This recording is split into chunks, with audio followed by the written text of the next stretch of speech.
How's everybody doing? How was golf? Golf was awesome. Had a little bit of weather that rolled through and got to see hear some thundrstorms and made a few putts. It was good. Let's talk about that birdie on one.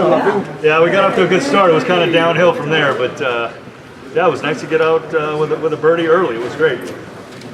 So how have the Hall of Famers been with you? Have they been giving you a hard time? They've been nice? Have they been I think they're setting us up. They're being nice early and kind of softening us up to get us when we're not looking. But they couldn't be more polite, more engaging, and welcoming. It's just been an amazing experience so far. Trevor, it's been a journey for you to get here back to January, getting the phone call. Now you're here in Cooperstown. You're walking these streets. You're seeing Hall of Famers. You're one of them now. You see the San Diegans here rooting for you, cheering for you. I mean, just describe this time for you. I was doing okay until you set the stage right there. It's been amazing. I can't believe how fast the months have gone by since January. All the preparation and all the anticipation. I don't think I was prepared for the magnitude of the moment. You think you're ready, but until you're in the midst of it and you feel it and see it for your own eyes, it takes on a different perspective. You've had your whole family here. Your mom is here. I know that was something that you really wanted to happen. And just describe what it means to have the whole Hoffman and Tracy's family here too. Yeah, both sides of the family making the journey has been awesome for the whole clan. I think they're enjoying it just as much. There's no doubt about it. Not having had a lot of opportunity to get to Cooperstown themselves, this is kind of everything they thought it would be as well. However, going back to your childhood for a second, Glenn, when he was in Boston, you hung around Fenway a little bit, didn't you, back then? A little bit. Mr. Rice yesterday reminded my kids of the kid that he would slap in the back of the head for being in the wrong place at the wrong time. So they were looking for Glenn, Bogsy, and Jim, and Carlton Fisk. It was a pretty special moment that it kind of took me back in time almost 30 years when Glenn was breaking through and playing with the Red Sox. So it's, you don't lose those relationships and the bonds in the game. It was quite a neat experience. So that you do remember? Oh, I remember vividly being told what to do. I don't think I listened very well, but when they went through Anaheim, I remember specifically, stay in my locker, don't move. And they all went out for batting practice. I was kind of in the locker room all by myself, and I could see the candy aisle and all the other stuff over there. And I listened, I didn't get up, but to see, a few generations ago, a lot of guys stayed with their teams, and so to see Yaz go by, Jim Rice, Dwight Evans, Carlton Fisk, the guys that Glenn came up with, Bogsy and Hursty and Tudor and Gedman. It's pretty cool. Were you close to anyone in particular? You know what? I was the Nat little brother for sure. I think Stave endured me a little bit. Marty Barrett was very nice to me. But I think it was the guys that he came up with. Mom would make a big lasagna dinner when the Sox were coming to town, and some of those guys would come over for dinner. And it had a very unique feel for professional baseball. And so it was like they were back in minor league ball, coming over for the host family that people were staying with. So, and then getting to go back to Boston. We had our vacations where we'd go back and visit Glenn. First was in Pawtucket. We'd fly to Boston. I actually was in the house when Yaz got his 400th home run, and then we drove down to Pawtucket, McCoy Stadium, and I think that's where I got nicknamed Trouble from Mike Pinjuro and Ben Mondor, the late owner of the Paw Sox, and so it stuck. I earned my stripes, and we had a good time going back east. How old? I think I was probably 9 or 10, somewhere 8, 9 or 10. You remember it? I was trouble. I was trouble. Do you remember, Trevor, did Rice slap you back in the head, or might he have been exaggerated? Well, thank goodness. You know what? I think I would remember if he really gave me a pretty good whack. He hit pretty hard, so I think it was a loving tap. Like, what, little man, you need to go back to your place. But all I remember is it couldn't have been a better experience. Just being around the game, the smell of pine tar, all the little nuances of big league baseball was heightened by being in a Red Sox locker room. And Hoppy, how about your boys? We saw them grow up in the fields of Petco Park and in the clubhouse, and they watched your career, and now they're at an age where they can really feel the impact of this as well. Can you describe what they're going through? Yeah, I think it's pretty similar that they got a chance to grow up in a locker room and see the likes of Tony Gwynn and Ken Caminiti, Steve Finley, Wally Joyner, the guys that I played with, and then now being older kids and almost men, in my regard. I think it takes on another perspective to be around the greats of the game and another layer of their childhood being lived out.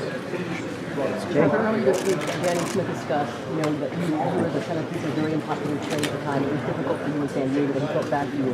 How long, fans are a bit salty. Hey, it worked out really well. It worked out really well. So I'm glad he didn't feel too sorry for me and moved me out of town. So it was, it was a blessing. At the time, it was the first time I'd been traded. I went to Florida via the draft out of Cincinnati, but ultimately going back to the West Coast, it felt a little bit more comfortable. It started to get really warm in June in July in South Florida, and to be able to go back to America's finest city and to realize that Mom and Dad were going to be close enough to be able to come watch the ball games. I was going to get an opportunity to fail at the big league level and learn some things and ultimately figure it out. And we did. We got off to a little bit of a rocky start in that first homestand on the first road trip, but we figured it out. So it was good. How long did you feel accepted by people? I was immediately accepted in the locker room. I think it was just a matter of time for people to respect the effort I was going to give on a daily basis, and ultimately they wanted to see some performance. It's a performance-driven game, and they expected somebody in return for a Triple Crown winner almost. And so I think it took a little bit of time, but I was happy I was able to win them over. You live in San Diego, you're here right now. Do you think this means more to people in San Diego? Tell me what's happening in this sports area. Well, I definitely feel the love, and I feel the energy created around this. It certainly has been a bit of a difficult time with what has transpired lately in San Diego with our sports teams, but there's so much pride around the Padres, and we give a lot of credit to Ron Fowler and Peter Seiler for their community service and what they're doing to try and make things right with all of San Diego. And in turn, I think the fans are giving back and accepting the direction that the club is going a little bit right now and giving our guys a chance to grow. We certainly aren't where we want to be right now, but I think in time we'll be where we want to be. Who winds up being the best trade? That's not for me to say, but I appreciate Randy bringing me over. You're the only other Padres who signed going into the Hall of Fame. I'd say Kevin Brown coming over, and the year that he had for us in '98 was pretty special too. So, there's a lot of pieces that sometimes you're not quite sure how the mark is going to be met. Teammates leave, and they do leave a lasting impact. And we've had a lot of great people come through our club. Hoppy, follow up to what Marty was asking. You know that back in San Diego, you know the love. And it's been 11 years since T. Wayne came into the Hall. This doesn't happen very often in San Diego, so there's a lot of people watching this weekend, watching you, and you've really worn that with a badge of honor in representing San Diego in the Hall. I appreciate that. I certainly miss Mr. Padre being here. Can't believe it's been that long.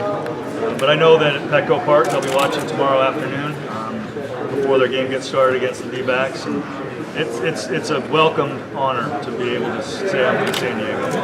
Have you talked to Dennis Eckersley or Bruce Gossage or Raleigh Figures or others? I got all three of them almost at the same time as we walked into the function last night, and I didn't say too much. I kind of got caught off guard. I said hello to Goose. He said, "Hey, how you doing, Hoppy? We got to get in the water and fish a little bit." And that came up, and then Raleigh was there. I was like, oh my gosh, pinch yourself, breathe.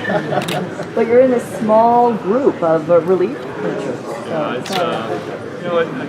it's a special group. It really is, and I'm honored to be a part of it. And they couldn't have been more genuine and kind to me. How big of a factor was Glenn in your career? Sorry? How big of a factor was Glenn for you? Yeah, I didn't realize it at the time. In high school, it was always never reaching the heights that he did as a high school player.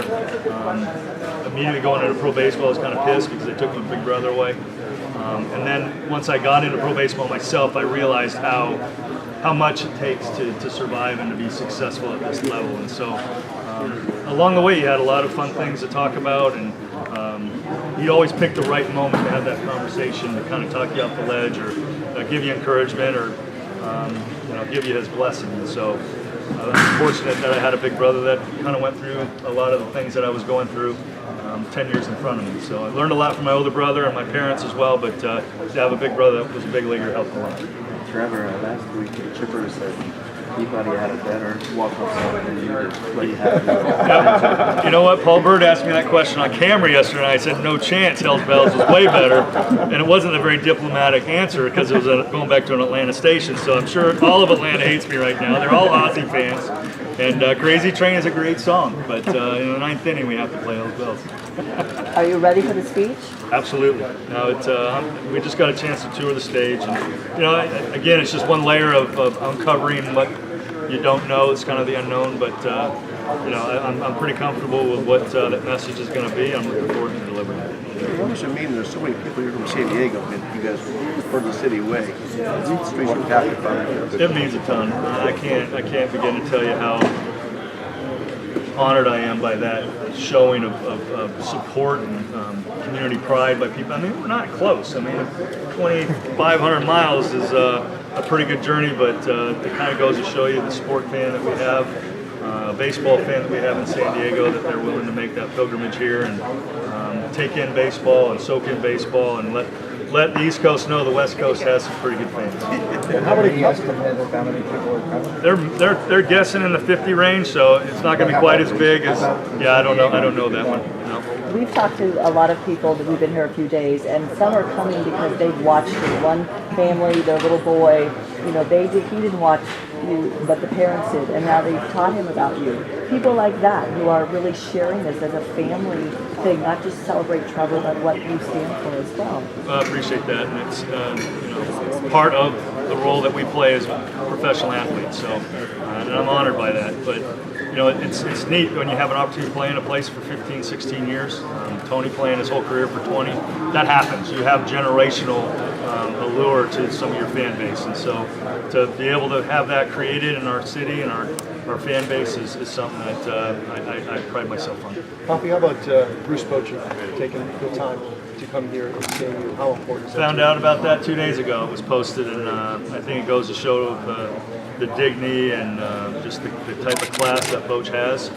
I don't think it's it's unprecedented that a city manager would make that kind of effort. I know Molly, I think, is going to try and do the same thing for his former teammates here, but Boch being able to make that effort to probably miss a game, or hopefully not two, even though they're opening with the Pods on Monday. Maybe we'll divert his flight, I don't know. It just shows a lot about Boch, and he's going to get to see a lot of his 98 crew. They're out here somewhere in the vicinity, and it's going to be a great reunion. You may have asked this already, but just being here, the weekend finally being here, how does it feel? Something yet? It's starting to. I think each layer that they kind of expose you to, it becomes more and more real. It heightens your anticipation. You realize where you're at and your place that you're about ready to take. And I think the great thing is that the Hall of Famers that are already enshrined have been so kind and welcoming. It's taken a little bit of the pressure off. I've seen so many of your former teammates walking around. How long has RTC and Fracco been organizing these guys? I'm not sure what corner he's on. He might be pedaling on a corner at this point in time to try and get flight money back. But him being from Rome, I remember his family hosting us the first time we came through for a Cooperstown event, and I know that they're really excited to be back, and they're having a good time playing a little bit of golf and sharing some memories. But I can't tell you how honored I am that I would have that many teammates that would make the effort to come back. I'm glad you mentioned them, because when Jim Thome was on the tee box at 18 today, he got ready to hit, and then Sean Casey got ready to hit. He got a little heckled from somebody in a kayak, and he go, "Hey, buddy, I'm trying to hit today."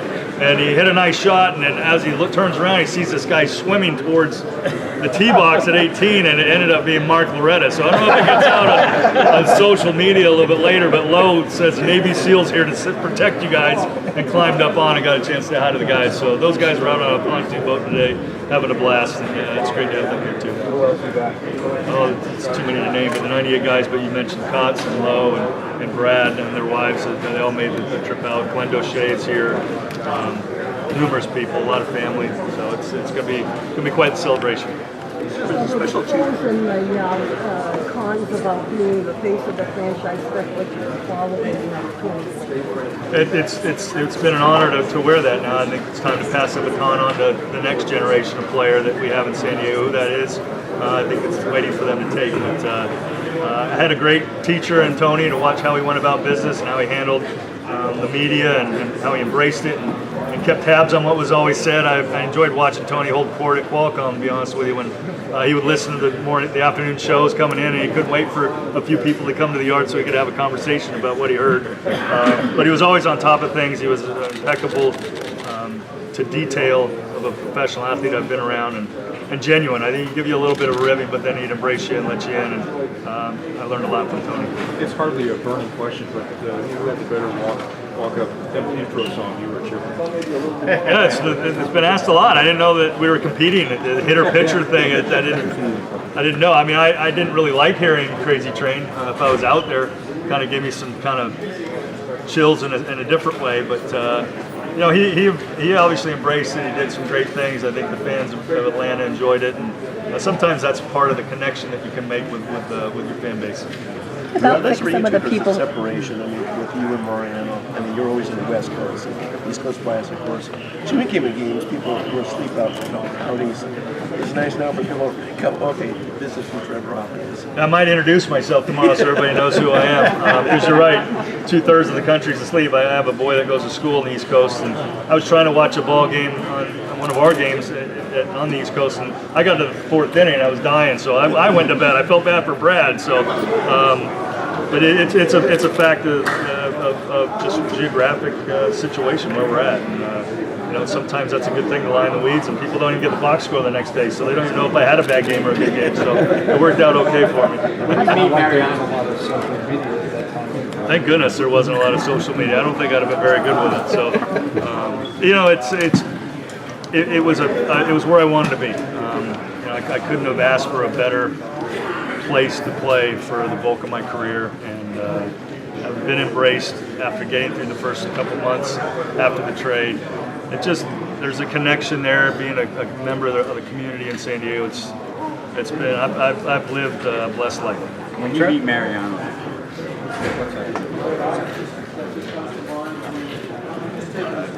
I think there's a pretty good chance he will get in on the first ballot. He's going to be just fine. He's not going to need a welcoming by any means. He's dealt with the bright lights and a lot of things, but he's such a class act. He's been a great representative of our game, and was awesome at his job, obviously, and he was going to fit right in. Trevor, more nervous tomorrow or when you came in for your very first relief appearance? I don't really remember my first relief appearance, although I do actually. It was in Florida, bases loaded, Eric Davis at the plate.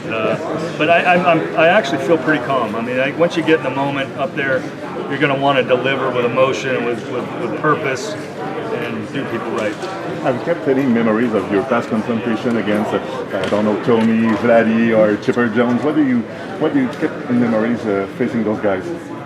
Not fun, to be honest with you. I mean, you hear him announce, you see him walking to the plate, and you're like, okay, I better make some good pitches here. Vladdy, you really couldn't throw a pitch anywhere in the vicinity that he couldn't hit and hurt you with, so you need to be careful. And Chipper always had great balance, and so he was difficult to mess around with. And Jimmy and I didn't have too many, him being in the American League, but I remember seeing him hit a ball in the '98 All-Star game at Coors Field that went in the third deck, kind of over the pitching, you know, the bullpens. That it was mind-boggling to see where that ball landed. They say the balls weren't juiced up, but they might have been. I don't know. What did a scouting reporter on Vladimir say? Just throw the ball and duck, or what was? Be careful, but you know, a little bit like Tony. Why waste 3 or 4 pitches when you let him get his hits early and maybe keep him in the ballpark? But you know, Vladdy had the ability to have, you know, take advantage of the situation. He had great power, prolific power, but he had hit for average, had great speed. Always understood the situation of the game, and so, you know, it wasn't a bad thing to have maybe give him 4 wide ones and send him to first base. Trevor, the writers vote you in, but the players and several we've talked to, they're the ones who faced you or played with you. And they're saying things, some things 20 years ago, Jeff Bagwell, when I interviewed him, said the same thing the other day as he did 20 years ago, how he didn't want to have to face you.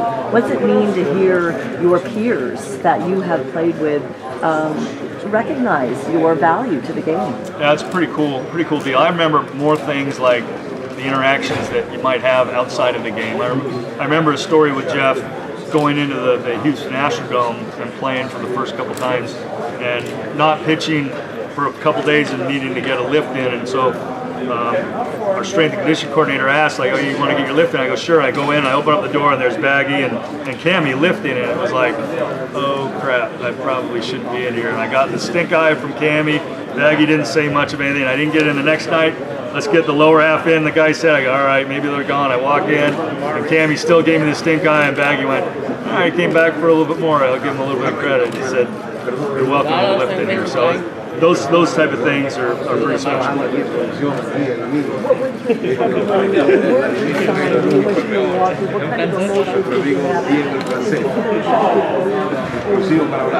Yeah, I would have liked to, but that's kind of how things kind of work out at times. But the 2 years in Milwaukee were great. I wouldn't trade that either because it kind of encompassed kind of full circle of the career. And the people there treated me fantastic, and the family had a good time kind of going out and seeing them in a different part of the country throughout the summer. Greg Council said the night you were saved for 600, he gave a speech to the guys. He said, "We'll never forget it." Remember that speech, or what exactly he said? A little bit. It was just kind of be mindful of your place in the game and be respectful of people around you and honor the team that you're playing for. Be more leery of what's on your chest than your back, and just try and play and have fun in the game. Counts as a great teammate, a leader, has World Series rings on, and to be able to address people like that and to kind of open up your heart and talk freely was a special moment. Trevor, you've taken a tour of the hall. Any particular artifacts really stood out as very impressive to you, like from some old picture or something of that nature? I was interested in some of the artifacts that guys would wear, whether it was a watch that they kind of had or some of the rings and whatnot. But just the hall in general is just so ominous with artifacts. When you go into the room where the plaques are at, that one's it's a little bit overwhelming. And go over and see again Tony's plaque, and then to turn and see the first class, it's just mind-boggling to be part of such an elite group. Yeah, he liked the work, and so it validated and confirmed some of the things that I felt we needed in this game. We'll end here at 2 o'clock. Yes, it's in April, sometime in April. This week, among those moments that you mentioned, stands out first moment. You know what? Wade Boggs kind of pulled me aside briefly and he said, "Look, you're going to go from event to event here in a day when it really starts to speed up. And I suggest you kind of take a deep breath in between each one and truly try and embrace the moment." And it's been a great bit of information. In terms, he rags me for not having my badge all the time, but it was a great piece of advice on his part. And really just to kind of see guys in a different stage has been kind of cool.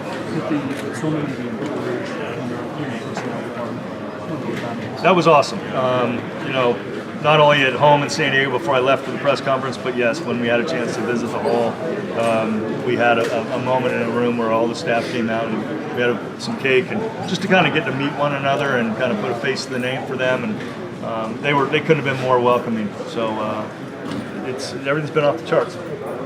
The field is like a role model now for some of the guys, closers or pitchers. You don't have to throw 98 to 100 miles an hour to be successful. Yeah, I think the guns are a little juiced up, to be honest with you. I might have thrown 90 miles an hour back now. So, I think it just goes to show more than one way to skin a cat to a degree. And honestly, I think the big thing is just kind of trust your stuff and trust what you do best and be confident with it. So, obviously, the relief role is still evolving to an extent. And, we're seeing starting pitchers' lines shorten a little bit.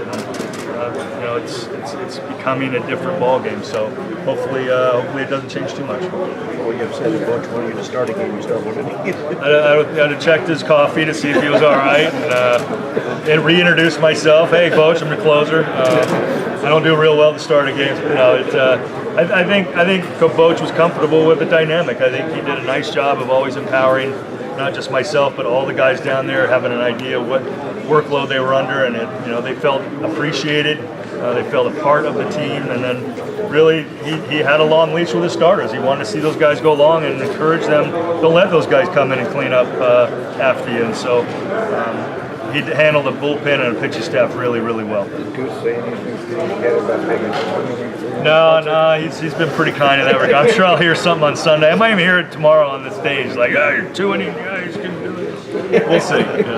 Goose is legendary for that. You probably have too many teammates to go ahead and mention in tomorrow's speech, but could you just discuss what a guy like Derek meant to you all the time you guys spent that? Yeah, Ack was great. Being able to have 2 pitching coaches on the staff is fantastic. Balls has been there a long time, and sometimes you don't get a chance to work with your pitching coach too much. You're getting ready for a ball game, and then immediately you're in. And so some of the tweaks that need to be done are with your bullpen coach, and Ack was a master at it. You knew what trigger points you kind of had and where you were starting to get out of whack, but also would give you a little bit of a leash. You didn't want to correct things too quick sometimes. And so when you got to the point where you felt like he walked you down the line a little bit and it's going to be a little bit detrimental to kind of where you're headed, you kind of go, hey, you know what, we need to think a little bit about your direction, or we need to think about where your hand's coming through and finish some of your pitches. And it was the right time, right moment, right words. What's the first thing that came to your mind when Chipper Jones came to play with you?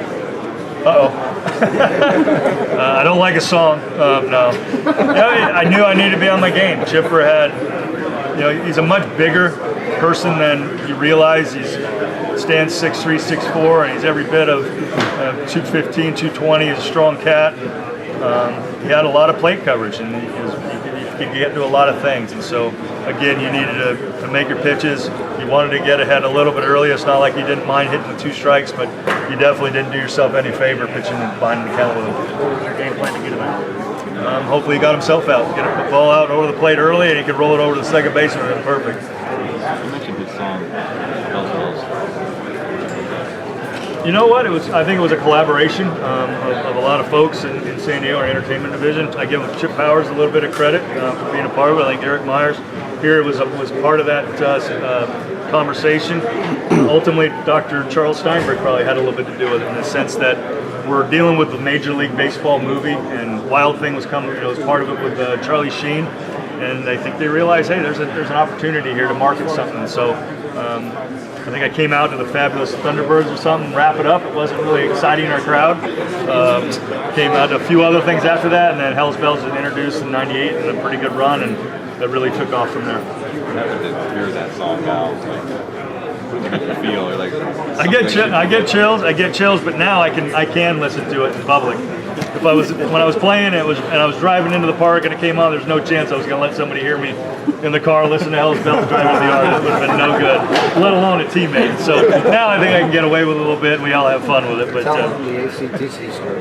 ACDC store, they came through in '97 and had a chance to meet the group. They didn't really know who that guy was. And, they were at Valley View Casino, and I felt like I was going into the Pentagon. We went 2 steps through a door, 2 more steps through a door, and I went into a little, really small sitting area, and they were all having a smag, and it was full of smoke. And I go, hey, gentlemen, my name's Trevor Hoffman. I play baseball here in San Diego, and I appreciate you letting me use your song, Hell's Bells. Go, oh, we heard you. There's a guy that used one of our songs. Threw another hit on. And I go, well, Angus, nice to meet you. I have a gift for you, and I had Padre blue jersey with Hell's Bells on the back, 51. And he goes, oh, this is cool. A really nice gift that you're giving me. In the middle of the song set, the bell drops in the middle of it, and he disappeared and came out wearing the jersey on, and they killed it that night. I think the fans of San Diego had a good time with it. 1 or 2 more questions. That was Craig wasn't messing around. You talk about coming from a California community college and your connection with Cypress College and Coach Pick. How that's helped shape you and get you here today? Great job, man. Coach Pick is a legend. He just got inducted in the American Baseball Coaches Association Hall of Fame.